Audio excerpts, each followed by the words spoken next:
Even sometimes when I do my interviews and like when I'm really unprepared back in my past, I would have to like pull out questions out of my ass just to try to get something out. But like you have to really be prepared for yourself, and you have to like be understand the pressures of it, and you learn from there. You know what I mean? And I don't know, it's pretty funny. Yeah. I don't know. But let's revert back a little bit. I can talk about this topic for a while. Okay. But and this ionized funk, so that was that came out this year. Yeah, Yes. is that like a little EP or something, or is that just like something you just want to throw out? Yeah, it's a 3-track EP. Mm-hmm. It's all produced by Three Heart. He did the beats and the mixing and the mastering and the samples and everything. And um, it's a little bit different from the first project that I put out that's called Old Fire. That one's a little bit, I think, more boom bap ish. Mm-hmm. And this one's a little bit, a little bit more funky, and my delivery, I feel, is a little bit more feminine, like more, I get to sing a little bit, in one of the songs. And yeah, well, I guess the Dualidad song that I have with Three Heart, I like, I like that song a lot. And yeah, it's a different style, but it was good for me to work with those beats because they were so different, and they inspired me to write in a different way and about different things. Yeah, and then that's like an interesting transition, going into that one compared to the Old Fire project that you had.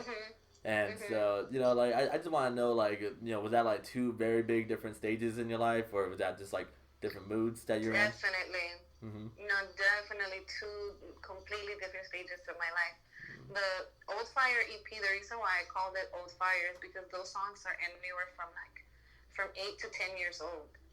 Holy shit. Yeah, the Onda Solares is at least 10 years old. Limitless is like 8 years old, something in that ballpark. And those songs that I put in Old Fire, there are, I guess, some of the best beats that I had when I was kind of, starting out, before I had my daughter. And those were my favorite songs that I had from, just homies that were like, hey, like, I know you rap here, like, just gave me a dope beat, and I was able to, make something with that. But the beats were not like, tailor-made or, anything like that. It was just things that, people were like, here. Yeah. I always trip out on stuff like that, because especially when they're like, I forgot who it was. Someone recently I interviewed that was just talking about. I brought up a song that I really liked from him, and I was like, oh, like, how was it making that? He goes, well, that was actually like 10 years ago. And I'm like, you gotta be fucking kidding me. It's just kind of mind blowing to me, because it's like, you really do have a vault that you have, and then you just release it whenever you feel like it's right. And so, some of the best work has been like that. So, salute to you for that. Yeah. Yeah, and it lets you know, like, because I mean, what song was it? I think that the song Limitless on Old Fire, I recorded it like 3-4 times. And it wasn't coming out right, and I think there was another one of the songs that I recorded a couple times in a couple different studios because I wasn't satisfied with it, and yeah, now I look back at it and I'm so glad that I did that, because it's something that I'm comfortable with, like, I feel that the songs are still good, they're still relevant to what's going on today, even though they were made a while back, and again, that was my writing style, and kind of, again, where I was almost 10 years ago, and they're still pretty good, so yeah, I think that's a good sign, No, big time. I mean, like, obviously for like new listeners, like, since you're still on the come up as it is, all these new listeners are gonna be walking into this like thinking like, okay, like, this is crazy. She just made this right now. That's until they see this interview, but we're gonna see how that even goes in the first place. Yeah. Can we talk about spirituality real quick?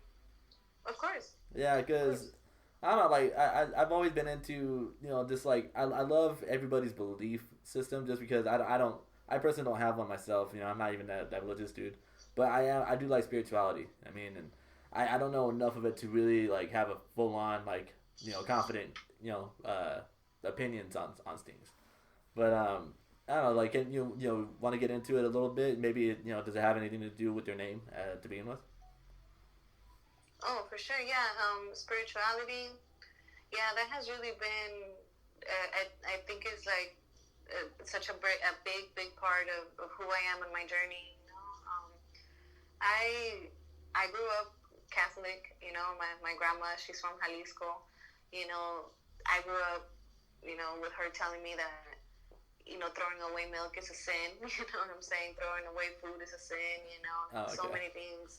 so many things were, sinful and, in a very strict, a very high standard, that we had to kind of live up with for the most part. And, once my mom and I moved over here to the States, a lot of that kind of, I don't want to say it went out the window, but it wasn't enforced as much. We wouldn't go to church as much, all of that. And then um, as I grew up and just started um, just kind of digging into the history, and just a lot of things didn't really sit well with me, because there's, a lot of guilt that's instilled in these, Eurocentric religions, like they want to make you feel so bad that, If it I makes it mean, feel that like you have to, it's like they make you feel like you're weaker than what you are. So it's like, come join yeah, us, we'll make you strong. Yeah. yeah, definitely. And I remember once in one of the services, the priest or whatever, he was like, "Oh, I know none of you guys try, and I know this and that." And it's like, wait a minute, like I have been trying, Mm-hmm. and it made me realize that there was such a big, disconnect, and that I was only, following in those steps because it was what my mom was showing me. She was taking me, all of that. And then, of course, in my awakening, luckily, my dad, he always planted that seed of culture, he would take me to, museums. I went to a few pyramids here and there, a couple ceremonial centers. So it was always very clear to me that I was indigenous, that I am indigenous, and I'm sorry. and I'm with sorry. Real quick, what does with indigenous mean? huh? I'm sorry. Well, I'm a little. I don't know what indigenous means. What does that mean? well, native to this land, Okay. native to the Western Hemisphere. Mm-hmm. Okay. So yeah, so I knew, that I had roots here, based in antiquity. So in me trying to look for my compass, little by little, I think the path starts manifesting things. I think the there was like an event or something, and that's where I started seeing, different activists that were, talking about, Chicano issues, black and brown issues. And in going to their events, um, started going to things like this when I was like 18, something like that. Hmm. And just started seeing that indigenous, the native practice is still alive. It really felt like home, and I started to, kind of get a little bit more involved, with groups and things of that nature, and started discovering our culture, started discovering, that the songs are still alive, that the tribes are still alive. And even though it was always something that was present, it wasn't something that I had really identified too much up until, I was 18, 19. And I started to really look for that side of me, because it made a lot more sense than the indoctrination of Catholicism and Christianity. Mm. And especially when you put it into a historical context, that we are only following, this religion because it was imposed, on us. And as I kept, walking further, and started just getting in touch with just different parts of my roots, even digging, with the family, and asking my mom a little bit more about, my grandma, my grandpa, and just uncovering all of that. And yeah, I was a little bit involved, with groups that, did ceremony, did danza, and things like that. But Um,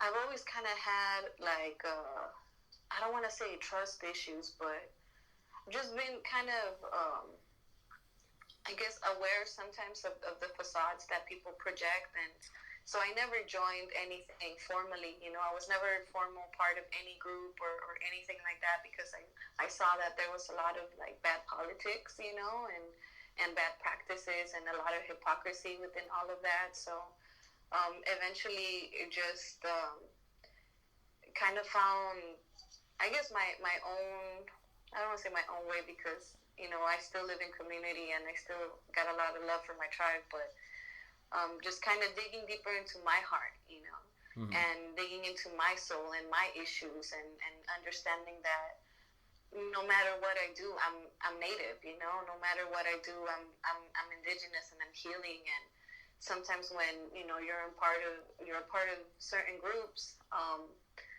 they make you feel like you're not indigenous enough, you're not native enough, you're not traditional enough, you're not brown enough, and you're not experienced enough, and all those things are ego, and I really don't believe in treating people that way, so the path has been more like a hermit type of path, but it's been great. I've met a lot of great people that I've been able to bond with over good medicine, good spiritual trips, and Mm-hmm.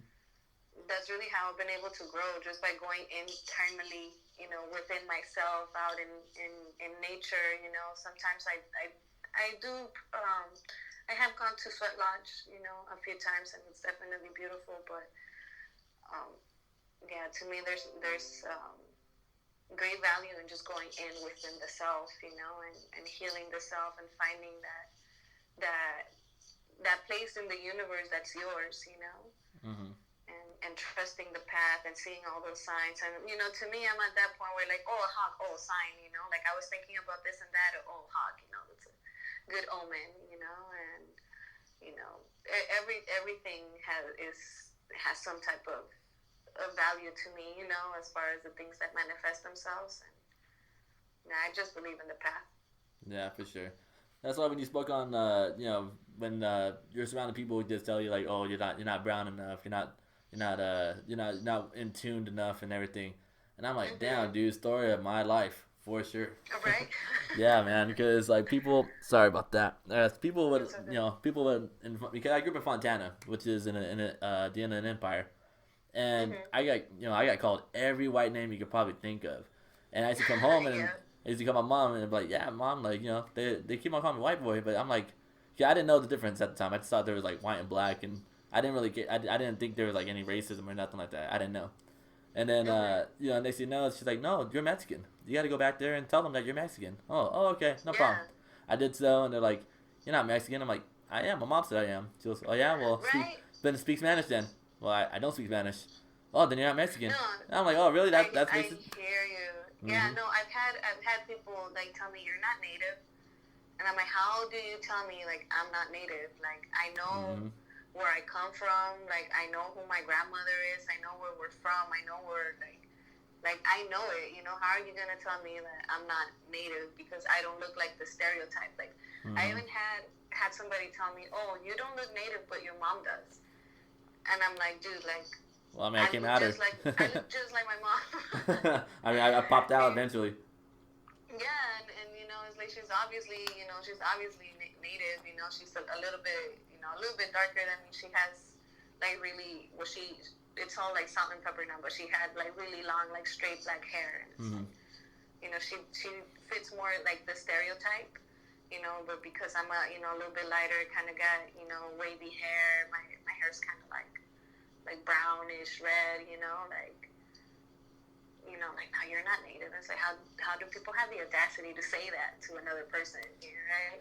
Yeah, I mean, like I just learned to not accept it, but just to be like, all right, let's agree to disagree on it, because when I moved, because after Fontana, I went out to La Mirada, and then I started getting called Mexican names, and I'm like, holy shit, my Fontana homies would be so proud. Hell yeah, you know what I mean? Like cool. But then after that, I'm like, you know what, man, you can't win. So it's like, Yeah, I just let people, say and think what they want with that. I'm like, all right, whatever. Yeah. That's why, like, Yeah. when people, like tell me like, oh, you're racist. I'm like, really? I wish I was racist, but no, I just don't see it that way, It's just, Yeah.